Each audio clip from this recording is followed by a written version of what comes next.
the extent to which these prices can go? I mean, Michael, the pricing of the PMS, if you look at the West African corridor, they're still fair. Nigeria is still one of the most affordable when it comes to the pricing. Now, the only question that is left to be asked is, in view of the decline in pricing that we've had, why is that not reflected in the average lives of the people from a CPI standpoint, consumer price index? Why is that not reflecting in the cost of transportation? And the trouble is, for two reasons, that hasn't affected. When you look at the CPI standpoint, you find out that prices reflect immediately upwards, but they're sluggish downwards. So these prices will change, after a while when the PMS prices stay low. And for one other reason, the inventory that some of the sellers are currently selling at the moment, those inventories were bought looking at all the market fundamentals on the high side. Now the price has come down, the price of PMS has come down. A lot of those merchants will be, less willing to review their prices until they have, sort of gone through the previous inventory. From the transportation cost side of things, within a month, we do expect that if the prices stay low and there are no undulations up and down, the transportation cost should reflect, perhaps not, sort of proportionately, but there should be a reflection. But in terms of a PMS pricing, Nigeria is having one of the best in the West African corridors, of course, without the issue of having subsidy included. Doctor, because sometimes if you say the best, so that those that are really having a concern. Recently, we've seen a lot of tragic events that have claimed the life of Nigerians in a bid to scoop in fuel. The number has really increased. Devastating issues of explosion that have actually claimed numerous lives of many Nigerians. And this is also sending a signal to government and also looking at the impact so far of this situation. I clearly may understand the effort made by respect to government also fighting inflation in the country. But let's take the discussion to an alternative. There have been a lot of conversation towards an alternative. Last week, the president was in attendance at Tanzania, where African leaders met to see how they can also chart a way forward for an alternative, energy, sustainability, and those conversation in a way. How ready is Nigeria to tap in towards this conversation? What are the untapped potentials do we have in the country?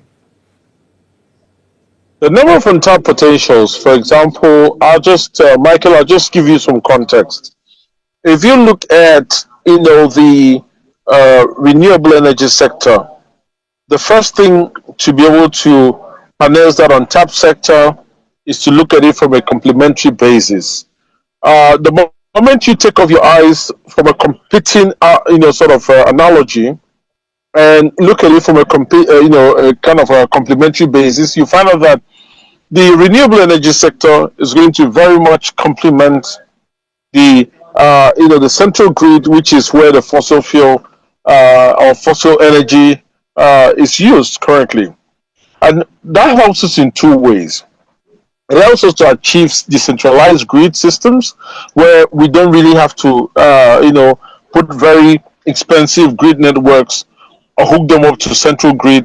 And it also removes what I would call a single point failure, which is having those every center in the whole country hooked up to one grid, and if things go south, then that grid is going to go down as well, and there will be electricity cut in electricity supply to the other areas that need electricity.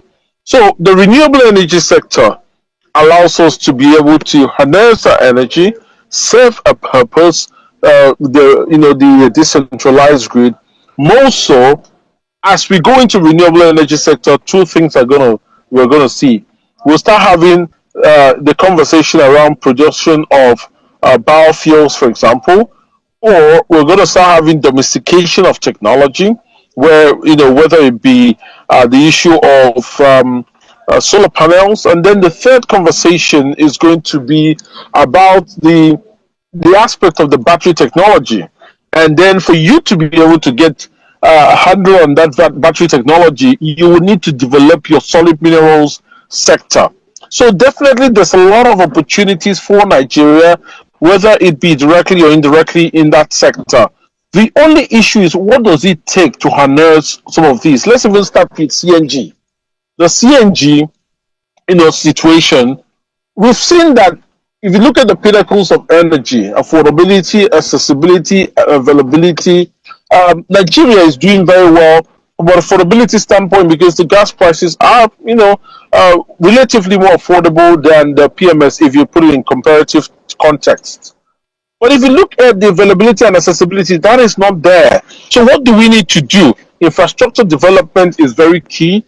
Funding is a very important one. And I like what is going on. The domestic banks are going on with what we call green energy financing options. And that's very good because it's really important for us to start thinking about domestic funding opportunities in light of the fact that the US government have said, look, we're not playing that big brother role.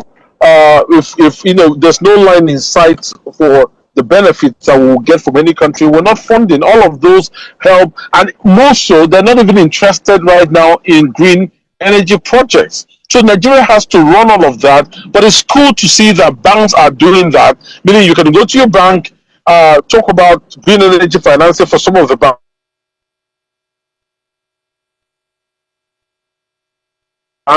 and then we'll be able to put you through. Maybe perhaps you want to set up your solar panels at home and then pay back over time. That is the recurring thing that we're beginning to see to deepen the proliferation of this energy consumption, the renewable energy consumption. But the government still has a lot to do from an infrastructural standpoint, and to make sure that the number of refilling stations that do CNG, for example, are more, to be able to address the availability and accessibility concern with the affordability would then make a very appealing market case for external investors. Doctor, let me take you to the world. America are currently engaging with a lot of trade war, call it Canada, Mexico, and the rest of the world. Even the whole European Union, in which EU are now responding, they are vying to hit back if the Trump triggers more trade war. But let's look at how this is impactful here in Nigeria. The ongoing war. Give us an understanding. How would this affect Nigeria in terms of feedback, in terms of actions taken by either Canada, America, and all of those countries? Yes, the trade wars, right? Remember, what it's going to mean is that the cost of imported goods are going to go up either ways, because once those trade wars happen, and someone is going to pay for it, and it is the importers that are going to pay for it. So sometimes you might say, well, but the tariffs are meant for imports coming into the US. Well, that's true, but what if the companies that are receiving this tariff just feel, look, one way to absorb it is to spread the cost across our entire product value chain and make sure that we recover for every product that we sell, we absorb the cost of those. So if that is the case, then Nigeria is going to pay for it as well. The other thing is that, well, now, okay, the products that we need are expensive, but and they're quite difficult to even get, because a lot of those products, for example, the medical products, are things that we usually get them at a more, considerate rates. We get them at the cheaper rates. Looking at some sort of discount or subsidies from those foreign governments. If the trade war starts and we're not able to afford those things anymore, then that's going to be a problem, especially for critical things like medicines and all of that. The other thing is this, right? In all of these, we're going to see, increasingly very difficult the value of our currency. It's going to impact our currency, because I mean, when these prices go up and then we have to source for more dollars to purchase, then it's going to take a hit. That's why I said it's going to be All very right. difficult for our currency. to be able to survive in all of this. Recall, right, in February, during February of 2022, during the war in the Russian war, Ukraine war, at the onset of that war, that the more expensive, inflation increased, right? Cost push inflation. We started having a situation where the naira was taking a hit, and that's what we should expect on a worst case scenario. All right, Doctor, because the reason I'm asking that is America are putting their country first, Canada are putting their country first by virtue of retaliating. What should be the message for Nigeria? We've seen some African leaders that are speaking in respect to all of this concern. They need to start prioritizing our own country effort to see how we can salvage our situation. Would we continue to depend on the rest of the Western world for our own development and our growth? What should be the message in all of those back and forth concern and conversation from the world leaders? The message is very simple, and the message is the message to look inwards in Nigeria and inwards in Africa, and that's where the African trade agreement comes into play. That agreement has a lot of context that I think is going to enrich our economy in light of the realities that we are having. That is time to be, the conversation right now is looking towards rebuilding partnerships with other nations that we feel in a worst case scenario we can fall back on. For example, I see absolutely nothing wrong with rebuilding partnerships with countries like India, Bangladesh, that are currently doing not so bad when it comes to medical science. I think that definitely those countries can kind of play a stopgap role should this continue for perhaps the next 4 years of Donald Trump's presidency. But more so, I think we need to start looking at redefining our partnerships. We need to start looking at also deepening our exports, because this is a time where conversations are about balance of trade. For example, the US is saying, look, we need to make sure that you are getting as much imports in as you're exporting. So I think, and even if you look at some of the US acts, right? Some of the US acts, for example, prioritizes support for African countries for them to be able to import into their nation, provided their philosophies align with that of the US. So I think, ultimately, it's about how much value do we have to export to the international community when the need arises. And Michael, let me give you one of such context. Recall when the European countries went into energy crisis, that they even restarted the coal engines. And what happened was that there was a lot of conversation around getting gas from Nigeria. But the biggest problem was how much gas we actually had to supply.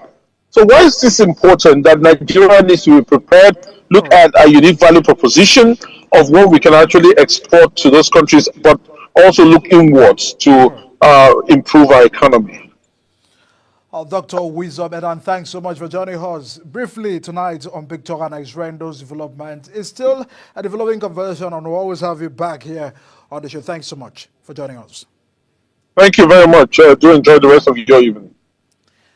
That was important. Power sector to petroleum sector, all of that are having a direct impact on every Nigerian. And the reason why government should also pay attention to the feedback from the people in respect to the perceived electricity tariff that government are trying to make moves, and also looking at the petroleum sector. What should be an effective alternative to for our energy as well? That, of course, is important, as many are also looking to the rest of the world. Canada are projecting first their country, and even the United States. How can Nigeria look back home to see how we can address the problems and the challenges we have? We must begin to fix our own problems. Well, that's the size we can have tonight on the show, Big Talk. See you again tomorrow where we'll extract other developments. Bye-bye for now.